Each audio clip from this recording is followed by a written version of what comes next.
Hi folks, Anita here, welcome back. And so I've been having some chats with colleagues and friends who've been asking me about my own due diligence criteria. And so I thought I'd share it on here with you, and you can of course use it as a reference point for anything, whether we're talking business or life. And so perhaps the most important thing I want to impart from experience is the importance of your own due diligence. And within that, choosing your criteria by which you're going to select or deselect anything. As I said, whether we're talking business or life, we're talking gold here.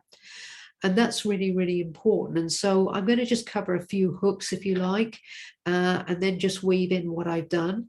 And before we go into due diligence, I want to just loop back and give some context to this. We're talking gold here.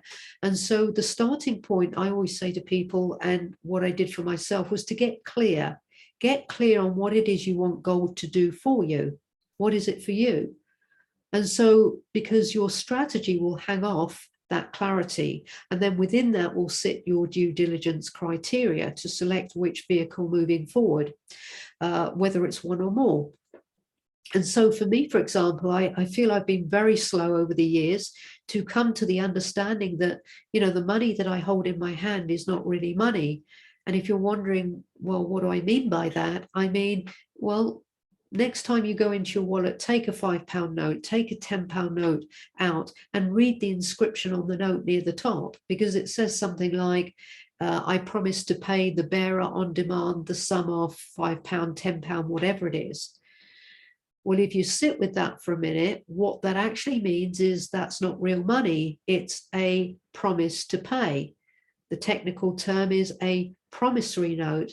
The layman's term is it's an IOU note, which means it's a debt note, which means it's not really money. It's a form of money without being the actual substance of money. And what often comes back at me is, well, yeah, but Anita, we can buy things with it. So what? It's a choice. But the most important thing is once you come to that insight and that understanding, you're at a crossroads, as I was. And I had to ask myself, do I really want to play with this type of false money? Or do I want to work with sound money? And of course, enter gold, because gold is real money and it's inflation proof.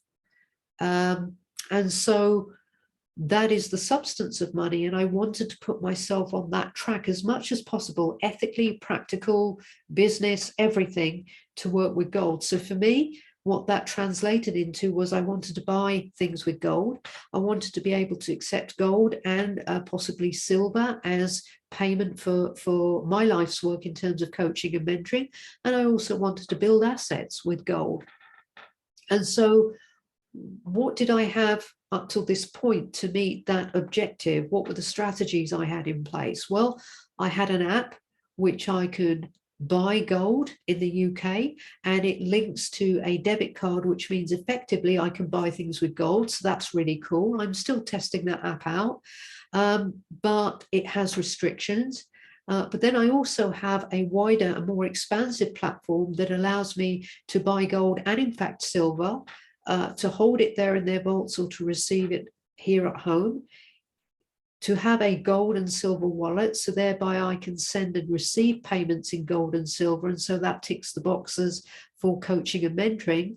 And also on that platform, it gives you micro yields, if you like, no matter what you do. So it's not just about holding it in the long term as people are traditionally used to, and therefore you get an advantage. It is, you get yields whether you spend, save, hold, trade, whatever. So that's quite useful as well. So that's what I had up until this point. And what Global Internet Gold gives me as a pre-IPO company is a different sort of leverage, because you can just buy and hold gold, and if the price goes up, that's one sort of leverage.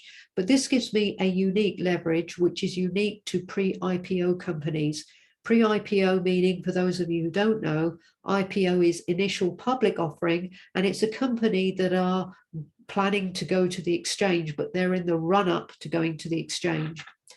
And so I'll come back to that in terms of due diligence in a moment, but the value of a pre-IPO company, if you think of Microsoft, for example, and Netflix, if you had been able to get their shares penny on the dollars before they went to the exchange, depending on how many shares you bought, you'd be sitting pretty good now. And you could either hold on to them, you could sell your shares, or take the dividends from that as replacement of income in part and full. So that's the unique offering there, if you like, the capital growth that you get from that type of leverage. And so back to what I said about assets, humanitarian fund, et cetera, and lifestyle. So that was the other thing. And you can see the fact that I've got this three-pronged strategy, that I couldn't find everything I wanted under one roof, certainly at that point. Therefore, hence this spread in terms of strategies. And so you've heard my objective and how I'm meeting them.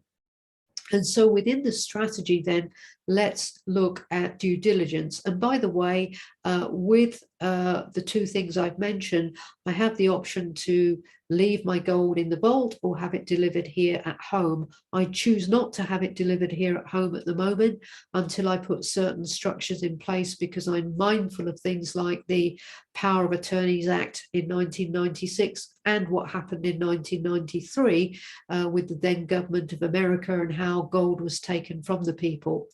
So that's why I wanted this choice. On to due diligence.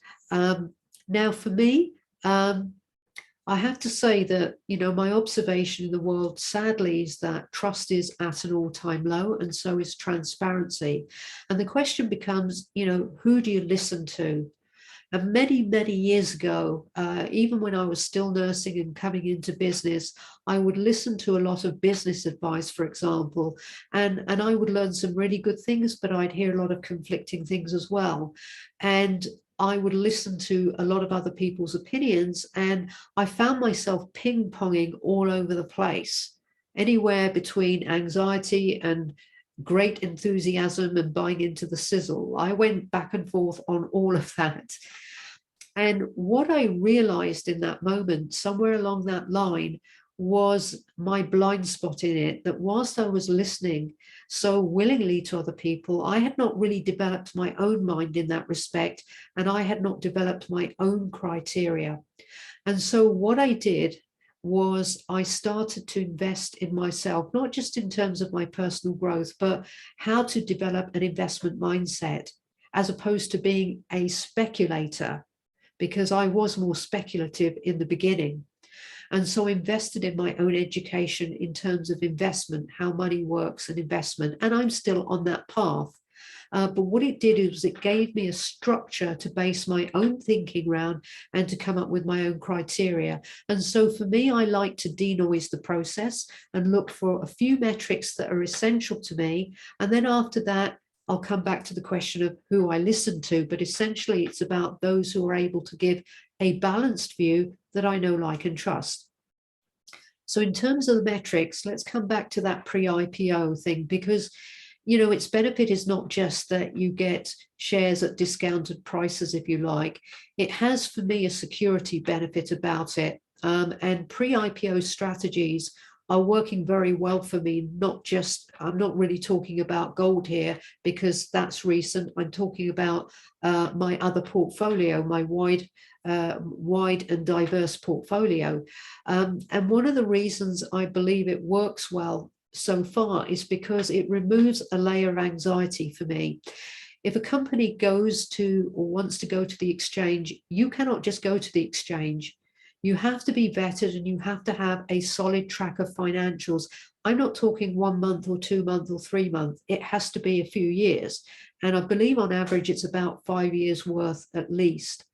And so that for me takes a layer of anxiety out of the process, because it's very difficult to go to a company when you're evaluating them and get their financials if they're not going to the exchange. And so that's a key metric for me. And then building on top of that is knowing that annaweb.org, you can look that website up, is responsible for the issuing of international identification numbers to do with securities and financial instruments. And to put it in layman's terms, it's all about regulation and standardization and making sure people are working properly with their financial instruments. You cannot just go to annaweb.org and say, I want a number, I'm dealing in this security or this financial instrument. So again, there's another layer of vetting. And those two metrics combined gave me enough clarity and confidence to say that this is a risk I'm willing to take, because everything in life is about risk and reward. I don't believe there's anything guaranteed in life other than, of course, that we're going to pass through this earth one day. And so it's always about minimizing the risk and raising the upside potential. And so those two metrics gave me sufficient clarity and confidence. And then building on that, knowing that it's built on the blockchain. And, you know, no matter what you think about crypto, the blockchain is pretty much here to stay. And what the blockchain effectively means is it's technology that allows for transparency where transactions are concerned. So that was another layer. And then after that, knowing that there were physical representative offices, there's one in Spain, one in Mexico, I believe one is opening in India, is always a good sign. It wouldn't be enough of a sign for me without these other things, but it's a good sign building on top of that, the visibility. And so, and then after that, in terms of who do you listen to, I'm surrounded by friends and colleagues in the investment community that I was talking about earlier, whereby I'm learning about investments, and we talk and we share and trade notes. And I know, because we're training in the same similar ways, that if I speak to certain of my friends in that community that I know, like, and trust, they're going to give me a balanced view, and it will be an honest view. That doesn't make it perfect or right, but I'm after honest and balanced view. And also I spoke to someone who was 8 years in this organization. Now, this organization has been around 12 years, which takes some doing in this day and age. And it would be inappropriate for me to talk about that organization, that company from 12 years ago when I wasn't involved, because it would just be theory. So I'm not going to do that. So the nearest I could do was, hey, who's been there a long time, and to talk to them. And the person in question, he's actually from the Netherlands. He's really done well. He's gone from a very low point to actually breaking the £1 million or €1 million, maybe I should say, barrier. And the refreshing thing is he's just helping other people. He doesn't need to be here. He could have just run off into the sunset. And then on the talks I've done on Zoom, with other colleagues, they've shown me their gold bars and things like that. So I know that they're receiving them. Some have chosen to receive them at home. So all those, you know, kind of more basic bits have been made visible. And I would say, by the way, I kind of forgot to mention this, but when you're talking about gold, it should be basic, minimum that it's LBMA certified. That's London Bullion Metals Association, again another regulatory body, which means it's also going to be fair trade certified, meaning that the gold is not being used for nefarious purposes like child trafficking and that. And then on top of that, you know, buying from good brand suppliers that are recognized by the LBMA is a good move. So Heraeus, for example, is one of the brands. In fact, this company has their own brand now, but they buy from the top brand suppliers, and there's about 4 of them, and Heraeus is one of the well-known ones. And so, you know, gold being 24 karat gold, 99.999 purity, LBMA, that should all be standard stuff you look for where it's concerned when we're talking about gold. So really, that's really what I went through. That's the process that I went through, and it's very streamlined and it denoises things, but above all, it gives me the ownership of my pathway. And if I lose along the way, I put that down as education and experience, which, as I learn from, makes me wiser moving forward. And so far, with all the education that I've had, I'm doing well so far. And if things remain as they are, I shall be a very happy person. But as I said, nothing's guaranteed in life. But I think the most powerful thing I did was to invest in my own education. And I really encourage that you do the same. And just because I'm sharing all this, you may have listened to my criteria and gone, yes, no, or anything in between. That's absolutely fine by me, because it doesn't actually change anything for me. And what's good for me to hear is that you're developing your own mind and your own criteria. So it's cool for me whether you love global internet gold and what it offers, or whether you don't. It doesn't stop my capital growth. But the most important thing is that you own your path, you determine your path, and that you're willing to educate yourself. So you're not speaking from a wounded place of having been burnt and now you're feeling very cynical and anxious, and you're not going to the other extreme either, where you're overhyping something because it's all sizzle. It's a very measured and balanced sort of point of view. So that's my contribution to this topic. I hope it helps you in some way, shape, or form. Please feel free to reach out and ask any questions. And I wish you well, whatever your decisions in the meantime.